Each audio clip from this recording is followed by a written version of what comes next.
As one of, if not the only YouTube channel showcasing Italian gear, especially in the US, I reached out to Defcon 5 and they sent me a bunch of stuff to complete my kit.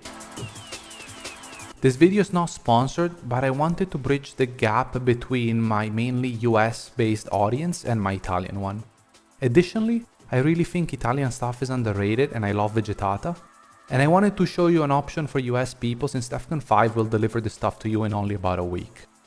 Let's look at an in-depth video of all my Italian gear I collected and some of my loadout choices. Okay, number one, so dumb pouch, one taco pouch, the magazine multi-tools, speaking of which, multi-tool, and they work well, they tend to keep retention. What this is a multi-purpose GP pouch. Ooh, actually, this is supposed to be a tourniquet pouch. So they have a little red pull tab. We got IFAC. Ooh. So, ooh, cool piece. This is a smock. So we're getting some uniform pieces. This is a combat shirt, and this will pair well with combat pants. Some interesting features, the Velcro panels, the way they come, they have covers, Velcro covers. So if you don't want to run any identifier, flags, patches, whatnot, you can just cover them.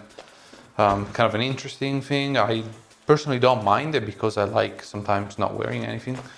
There is space for elbow protection, elbow foam if you want to insert it through this Velcro here. And then the cuffs are adjustable with the button closure. Very similar to cry-cut pants. The one thing that is different, that stands out right immediately, is the knee pads. So the knee pads are not exposed, which I personally prefer. And then you can insert the protection via this opening here with Velcro closure. And then the knee pads is internal and it sits behind the fabric. So it's really nice because this kind of it kind of bridges the gap between the cry-cut and the UF Pro pants, in my opinion, which in my opinion, UF Pro pants are superior. But so a lot of people love cry-cuts. So this is what it is. And again, a very similar setup. So we're gonna look at the back of it. You're gonna have adjustments on the waist with these tabs. And then the stretch material, which, you know, in your crotch, behind the knee adjustments, and then your, what you call a calf pouch, which I actually like, and then the ankle adjustment with the Velcro.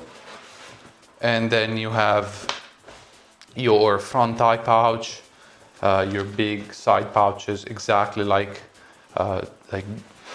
you know, G4, G3's pants. Functionally, they're really well proven, you know, design, and they work quite well. Comfort is there, and I do like the knee inside. It's less of a snag thing and I prefer it. For harsher weather, we got the Defcon 5 parka, which is a very feature-packed piece of kit at a great price from Defcon 5. I would say I've spoken about parkas in the past before on my channel.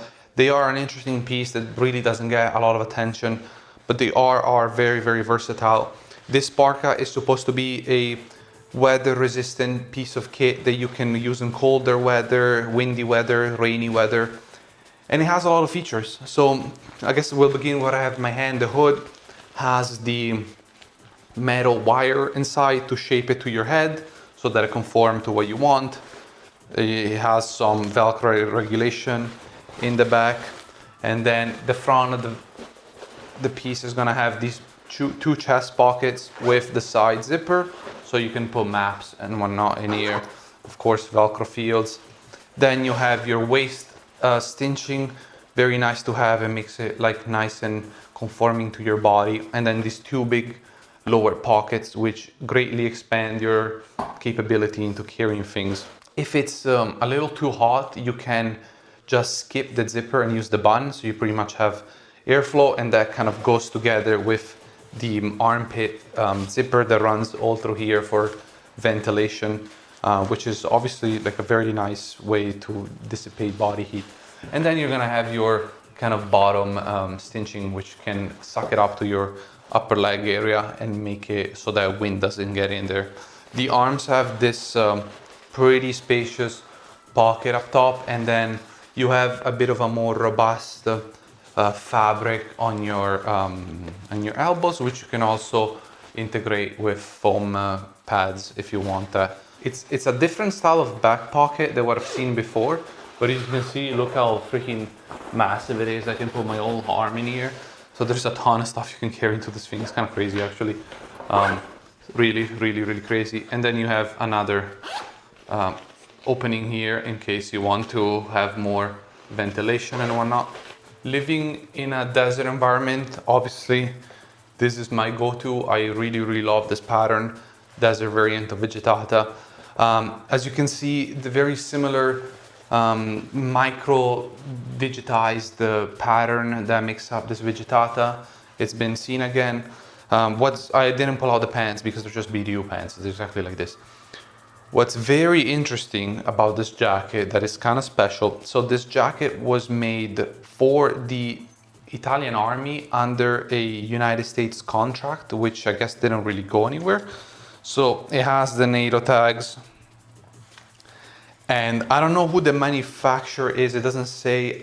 It could be true spec, but I'm not sure. I couldn't find any information. But what's really cool about this jacket is that it is what you would call, raid mod from factory.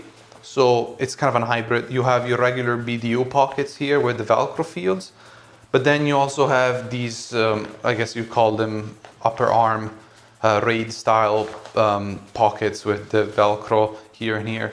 So overall, very cool piece, and this is one of my favorite pieces to wear, just in BDU cut, nothing regular. And then the back is just plain. Here is another option I've used.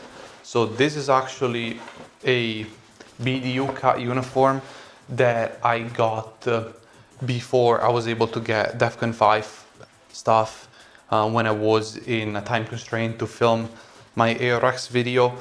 This is the fastest thing I could get, and it is a Emerson uniform, which is surprising, right? Emerson just pretty much makes everything at this point.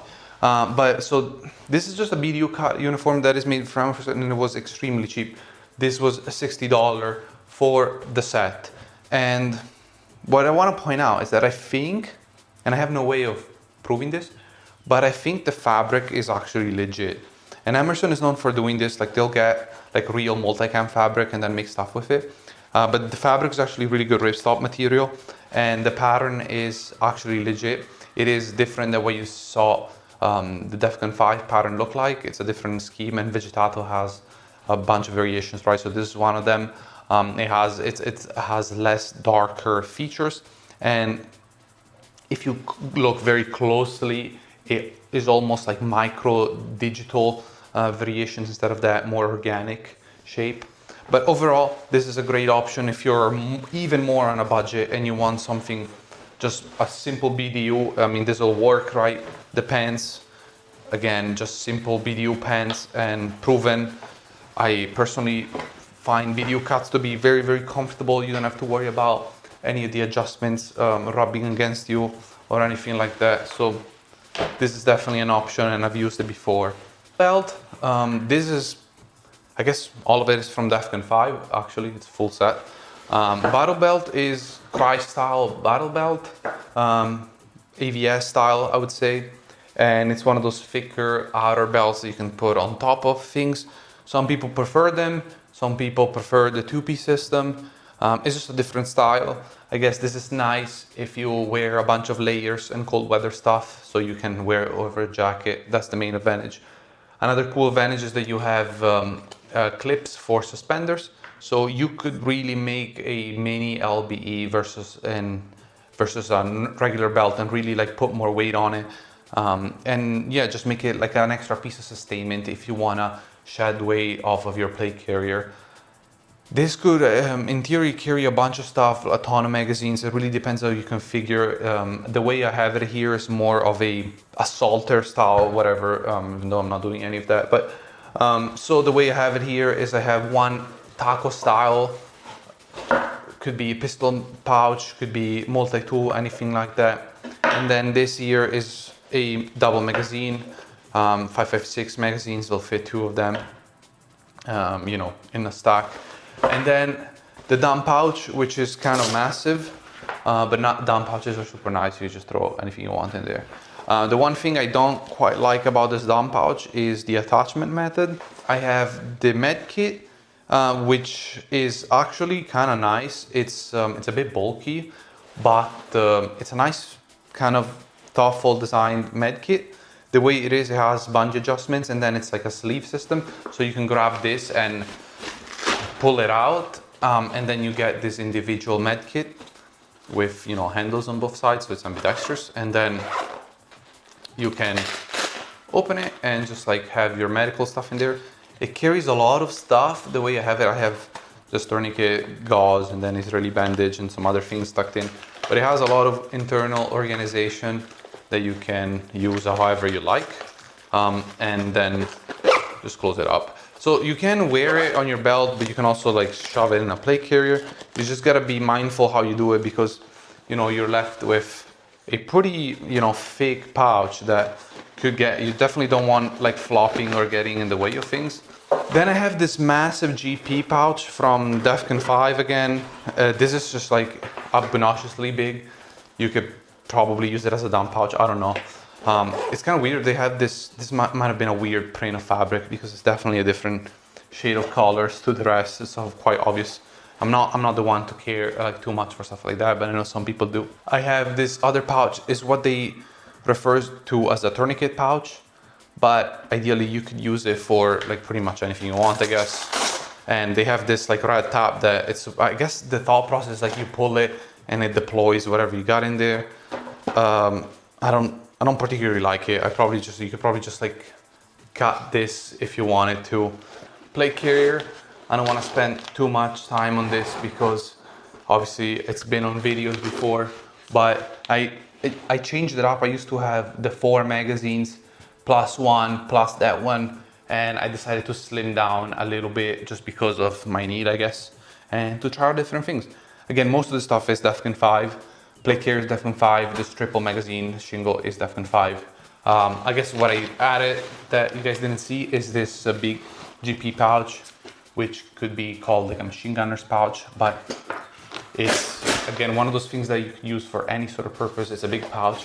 I use this bungee cord that goes across it to keep it more, you know, controlled. No flopping, whatnot. No flopping allowed, guys. No flopping allowed. One other magazine pouch, GP pouch. Again, multi-purpose stuff. Phone nav board, PTT, just hooked up here. And then on this side, multi-tool pouch, upside down magazine. And then the double elastic pouch. We can take either magazines or anything else, tourniquets, smokes, whatever.